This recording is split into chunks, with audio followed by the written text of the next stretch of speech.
실제로 이런 장면을 본 적이 있는 분도 있을 것 같긴 한데, 담배와 폐암이라는 주제로 열린 세미나에서 관련된 의제를 발표하려고 참석한 의사가 대기실에서 자기가 발표할 원고를 검토하며 차례를 기다리는 동안에 태연하게 담배를 피는 모습을 보면 세미나 주제와 모순된 행동을 하고 있는 그 사람의 모습 때문에 그것을 보는 사람의 입가에 살짝 웃음기가 일어나게 됩니다. 물론 의사 자신이 그런 행동을 한 이유가 자신의 무의식적인 습관 때문에 그렇게 행동했을 수도 있을 것이지만, 어쩌면 그 의사가 발표하려는 의제가 담배보다 유전자가 폐암을 결정한다라는 것일 수도 있을 것입니다. 깨달음 여정에서 가장 기본이 되는 덕목이 진실을 사실 그대로 인정하는 정직입니다. 그래서 무엇보다 자기 자신을 속이는 자기 기만에 빠지지 않는 것이 중요한데, 이게 생각처럼 쉽지 않습니다. 그 이유가 인간이라면 누구나 가지고 있는 심리의 이중성 때문입니다. 인간의 심리를 구성하는 이중성을 심리학에서는 일반적으로 현재의식과 무의식이라고 말하는데, 의식을 표현하는 용어가 제가 개인적으로 쓰는 표현과 조금 다르지만, 여기서는 기존의 표현을 그대로 가져와서 말씀드리겠습니다. 인간의 심리는 복잡다단하여서 단순하게 뭉뚱그려 말할 일이 아니지만, 기존의 심리학 연구에 따르면 인간 심리는 현재의식과 무의식이 지향하는 바가 서로 달라서 갈등이 일어나게 되면 항상 무의식이 지향하는 바가 행동을 결정하는 그런 특성이 있다고 말합니다. 이것이 소위 현재의식과 무의식의 갈등인데, 우리는 이러한 갈등을 일상에서 자주 체험합니다. 그중 대표적인 사례가 작심삼일입니다.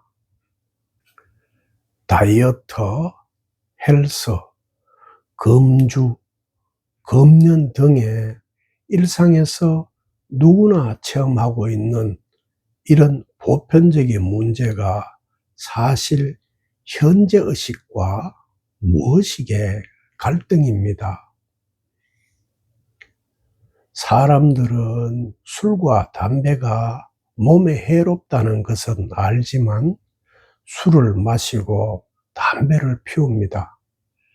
다시 말해, 의식적으로는 술과 담배가 해롭다는 대의명제를 부정하지는 않지만, 술과 담배가 주는 일정한 이득이 있기 때문에 기꺼이 건강이 나빠지는 위험을 감수해야 하는 기회비용까지 지불하면서 술과 담배를 끊지 않는 것입니다.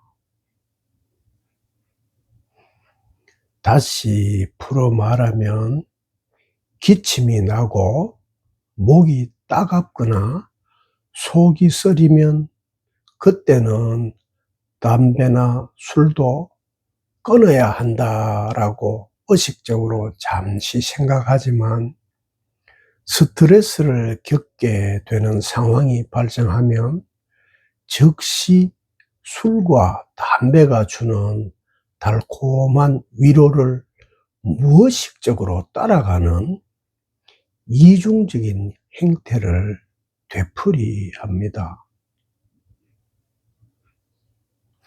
하지만 정작 당사자에게 물어보면 자신은 정말 술과 담배를 끊고 싶은데 그렇게 잘 되지 않는다고 변명합니다.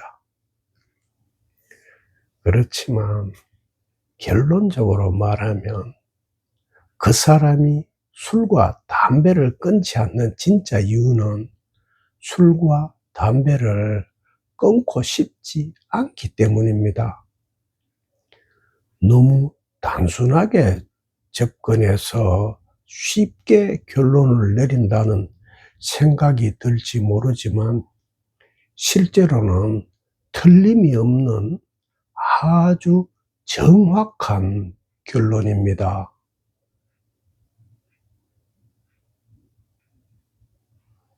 사람들은 어떤 생각을 하면 실제도 그 생각과 다르지 않다고 흔히 착각합니다. 하지만 담배를 끊어야 한다고 생각하고 그렇게 말한다고 해서 진짜 본심까지 담배를 끊겠다고 결정한 것이 결코 아닙니다. 이러한 경우처럼 현재의식과 무의식이 갈등하고 있을 때 본심이 무엇인지를 사실 그대로 보려면은 당사자가 하는 실제의 행동을 보면 됩니다. 여기에는 예외가 없습니다. 왜냐하면 행동은 언제나 진실을 자백하기 때문입니다. 담배를 끊고 싶다는 생각을 하고 그렇게 느낀다 하더라도 만약 담배를 계속 핀다면 그 사람에게 담배를 끊고 싶다는 관념과 욕망이 가상현실로서 잠시 일어난 그 점은 사실이겠지만 실제로는 담배를 끊고 싶지 않은 것이고 그것이 당사자의 실제의 현실이고 또한 진짜 본심입니다. 그래서 술과 담배를 끊지 않는 것입니다. 예수께서는 사람의 이러한 심리와 행동의 상관관계를 두고 나무는 그 열매로 안다라고 명확하게 밝히고 있습니다. 일반적으로 대다수의 사람들은 사람을 판단할 때 그 사람이 말하는 품새나 표정이나 감정 표현력이나 옷차림새나 신체적 특성 그리고 거기에 덧붙여 사회적인 학력, 경력 등을 보고 당사자를 판단합니다. 하지만 예수께서는 그런 모든 겉모양은 싹 다 걷어내고 오로지 당사자의 행동만이 당사자가 누구인지를 정언하고 증명한다고 가르쳤습니다. 그리고 이것은 불변의 진실입니다. 이러한 점은 깨달음 여정이라고 해서 달라지지 않습니다. 깨달음 여정에서도 현재 의식과 무의식의 갈등이 일어나지만 이 문제를 깨달음 여정에 참여한 당사자가 쉽게 알아채지 못하기 때문에 이런 문제가 있는지조차 모르는 경우가 많아서 풀기도 쉽지 않습니다. 알 수 없는 어떤 이유로 인연이 되어서 깨달음 여정에 우연히 들어서기는 했지만 깨어나게 되면 기존에 누리고 있던 많은 이득을 잃을 수 있다는 점 때문에 마음속에서 무의식적인 저항이 일어나고 있어도 이것을 알아차리지 못한 채 여정을 하는 이들이 제법 있습니다. 여러분 중 일부는 이러한 사실을 부정할지 모르겠지만 부정할 수 없는 사실입니다. 어쩌면 여러분이 쉽게 깨어나지 못하는 이유가 이런 무의식적인 저항이 그 원인일 수도 있습니다. 깨달음 여정에서의 이러한 무의식적인 저항도 술과 담배를 끊어야 한다는 것을 알지만 술과 담배가 주는 일정한 이익 때문에 쉽게 포기하지 못하는 경우와 다르지 않습니다. 그래서 역설적인 표현이지만 이것이 바로 달콤한 불행이며 익숙한 지옥이 낯선 천국보다 더 좋은 이유입니다. 실제로 심리학에서는 이와 관련된 다양한 연구 결과가 있습니다. 술만 마시면 엄마를 때리는 폭력적인 아버지 밑에서 자란 딸이 자라서 자신도 똑같이 술만 먹으면 폭력을 행사하는 남자와 결혼하는 무의식적인 행동 패턴도 이런 심리적인 기제와 관련이 있습니다. 그리고 심리학에서는 이런 족구나 패턴에서 벗어나게 하는 연구와 치유 사례가 많이 있지만 심리학적인 접근 방법은 사건에 대한 기억을 재구성해서 해석을 바꾸고 저항을 무마하고 감정을 조절하여서 상처를 치유하는 그런 방식으로 부정적인 것을 긍정적인 형태로 바꾸는 위치 바꾸기 기법에 속하지만 깨달음은 이런 심리학적인 접근 방식과 본질적으로 다릅니다. 다르게 말하면 심리학은 나라는 틀을 유지한 채 나의 시각으로 인식의 내용물인 해석을 바꾸는 접근 방식이고 깨달음은 해석을 바꾸는 것이 아니라 해석의 준거가 되는 인식의 틀 그 자체를 깨어버리는 방식이어서 심리학적인 방식과 접근 방식이 근본적으로 완전히 다릅니다.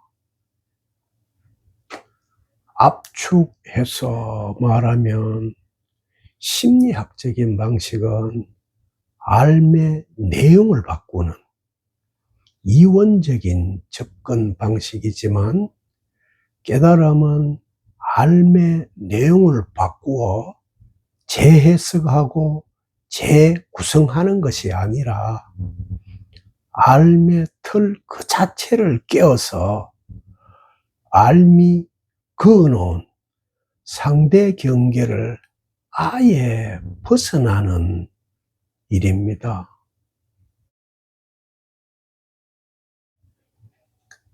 그리고 익숙한 지옥이 낯선 천국보다 더 좋은 달콤한 불행에서 벗어나는 길은 모양 중독에서 벗어나는 길과 다르지 않습니다.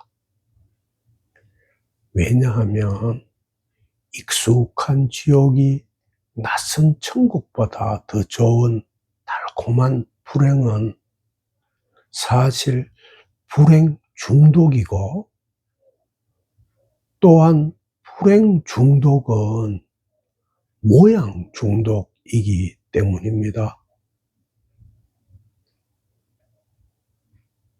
예수께서는 불행 중독, 곧 모양 중독에서 벗어나는 길을 등불을 켜서 등경 위에 두어 집안 전체를 비춘다라고 가르쳤습니다.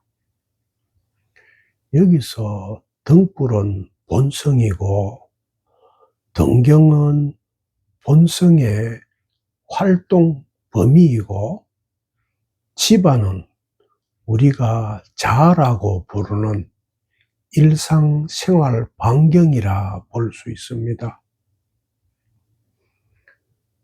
그런데 예수께서는 등경 위에 놓여 집안 전체를 비추는 등불과 대비해서 함지로 덮어놓은 등불도 이야기합니다. 여기서 함지로 덮인 등불은 생각, 감정, 오감, 지식이라는 삶에 가려져서 활동 범위가 축소된 경우를 비유하고 있습니다. 본성은 누구나 다 똑같습니다. 붓다의 본성이나 예수의 본성이나 여러분의 본성이 다를 수는 없습니다. 다른 점은 붓다나 예수의 경우는 본성을 가리는 이원적인 경계의 알미 아무것도 없어서 모든 경계를 아무 왜곡이 없이 있는 그대로 비추지만, 생각, 감정, 오감 지식으로 본성이 가려진 사람들은 자기 알을 통해 경계를 비추고 해석하기 때문에 있는 그대로를 보지 못하고 왜곡한다는 점이 다릅니다. 하지만 여기서 비춘다는 표현 때문에 아무 알미 없다고 오해하면 안 됩니다.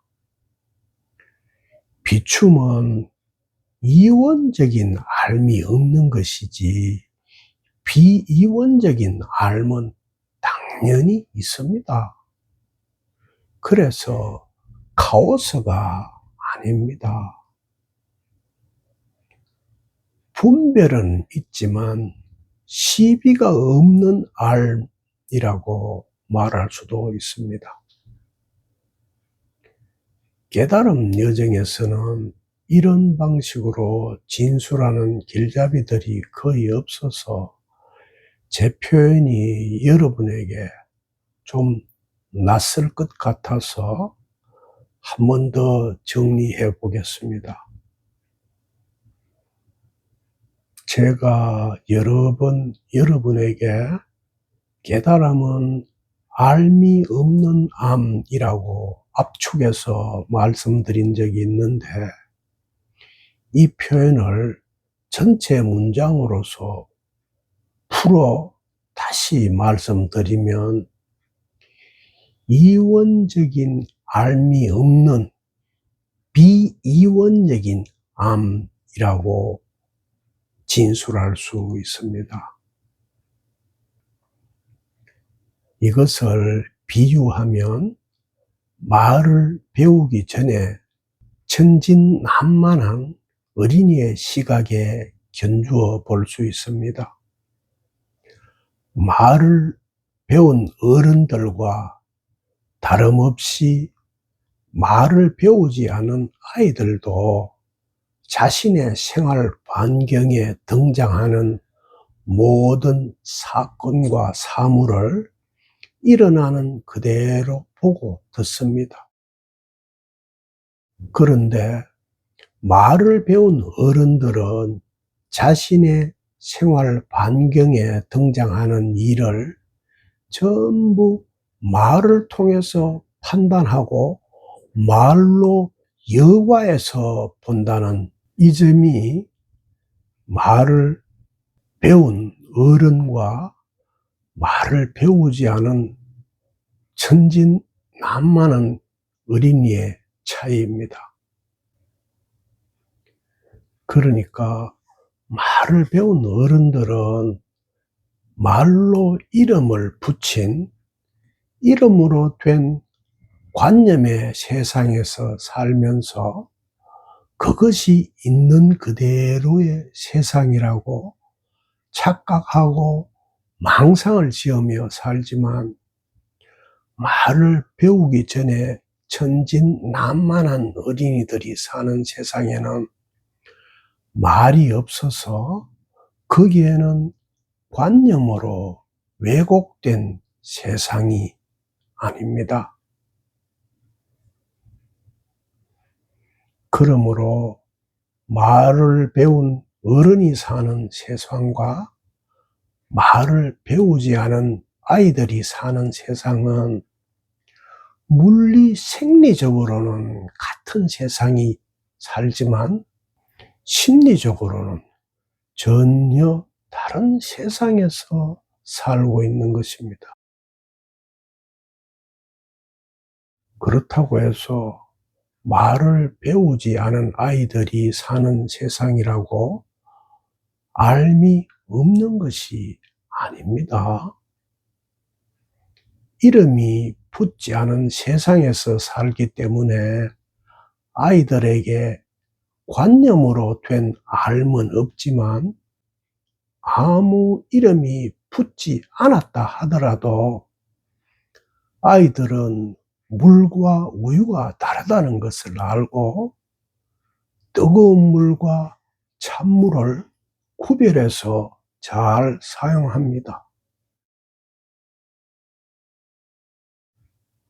그리고 이렇게 말을 배우지 않은 아이가 사는 세상이 바로 등불을 켜서 등경 위에 두어 집안 전체를 비추며 사는 세상이고, 알매 틀이 깨어져서 모든 알매서 깨어난 사람들이 사는 세상입니다.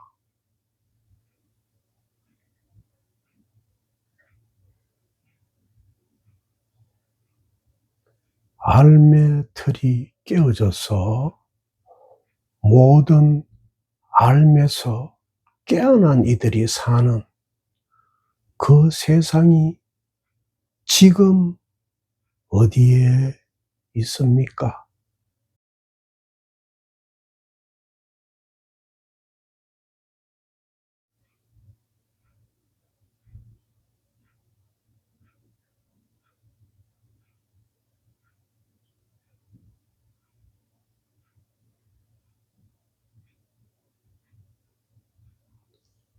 아무것도 가려진 것이 없이 집안 전체를 비추고 있는 그 등불이 지금 어디에 있습니까?